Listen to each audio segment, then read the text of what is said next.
Over the past several years, choppers have made a big comeback, and one of the companies responsible for this popular revival is Vengeance Motorcycles. American Thunder's field correspondent, Steve Natt, has one of their newest '05 models and is ready to roll.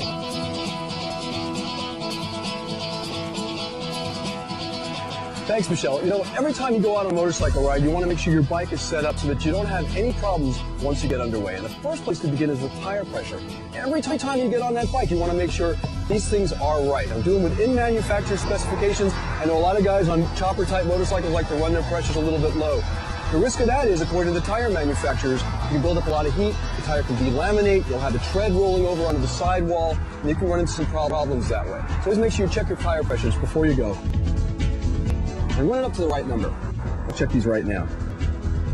All right, once you got the tire pressures right, you want to make sure all the controls fit you. Now, if you ride the bike all the time, probably that's not going to be a problem. But if you're planning on trading off with a friend, before you guys hit the road, man, get the tools out and adjust everything to fit your body so you're not reaching for something when you really need it. Let's do the foot pegs right now.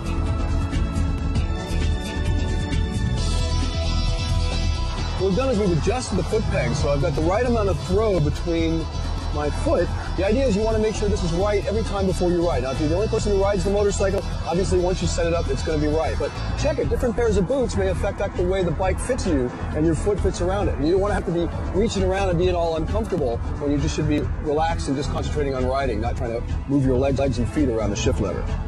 Yeah, you know, that can still come up just a little bit more because of the angle of the boot right here. If I get my foot under there, I can get it. I gotta do like a ballerina toe point to get underneath it.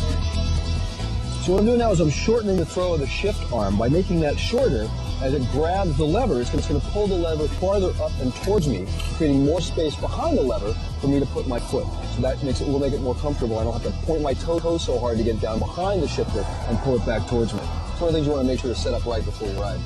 So that's a good fit right there. Cruising, shifting, downshifting.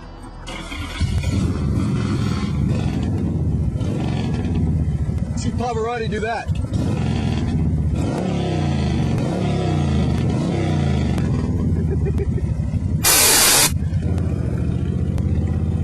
I love that sound. You hear that? There's a relationship between how the engine is tuned, pipe length, pipe diameter, exhaust port, and so every bike has its own little unique tone to it. And this one, when you're in gear and you're rolling off the gas, it has this nice little bop kind of back pressure sound, which I really like.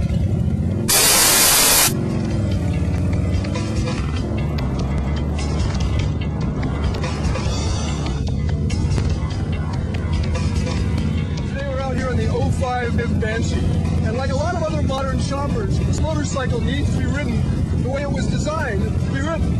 What I mean by that is you gotta ride the bike you're on. You know, whether you're coming to one of these machines from a bagger or a Metro Cruiser or even a sport bike, a lot of the things you know about motorcycling have to be adjusted to fit the needs of this machine. We've got very long fork legs, low center of gravity, very heavy in the rear end, light on the front end, limited amount of suspension travel in the back and in the front. It's designed for style and stance. But by understanding those limitations, you can learn how to ride the bike and have a great time doing it. I like to think of it as sort of opportunity and challenge rather than problems to solve. Let me show you what I mean. On a bike like this, you need to plan ahead because it's got a longer braking distance than, say, a standard type cruiser. Of course, no matter what bike you're riding, you want to get really good at braking. And the only way to do that is to practice.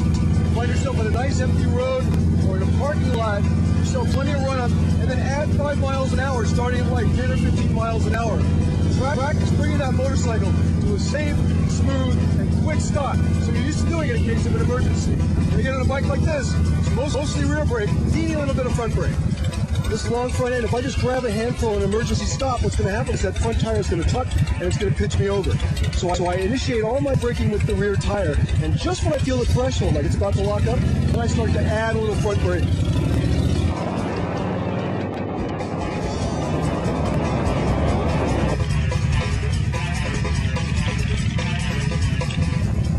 Because the rear of the motorcycle is so low, you've only got 3.5 inches to travel in those rear shocks. And because the front fork leg is so long, this thing's got quite a large turning radius compared to more standard shaped motorcycles. just have to be aware of that and prepare for it. See which way I'm looking? I'm looking all the way to the corner. I'm looking at you, and that's actually helping me to lead the bike to the corner. If I'm looking at the corner of the road here, like where the curve is, I'm going to hit it, and the bike's going to be really unstable. All right, let's try the other direction. When you're making right-hand corners like this, try to steer the bike with your left hand so that all your right hand has to do is run the throttle. Otherwise, what ends up happening is you're trying to throttle and steer and hold on at the same time with the right hand, which is natural, and then it becomes much choppier and much less smooth and much harder to control. On the right side here, the limitation is going to be the way that second pipe, the lower pipe, points straight down towards the ground. That looks really cool, but that's the first thing that touches down when you go around a sharp corner. If you notice, I'm kind of hanging off the inside of the motorcycle a little bit. By shifting my body weight over, I can go through a corner at a quicker speed, and the motorcycle doesn't have to lean anymore. So I'm not going to scrape hard parts, but I may be able to save my own you-know-what by sliding it off the seat and looking farther through the corner. All right, let's go. Oh yeah, why do they put big motors on these things? I'll show you.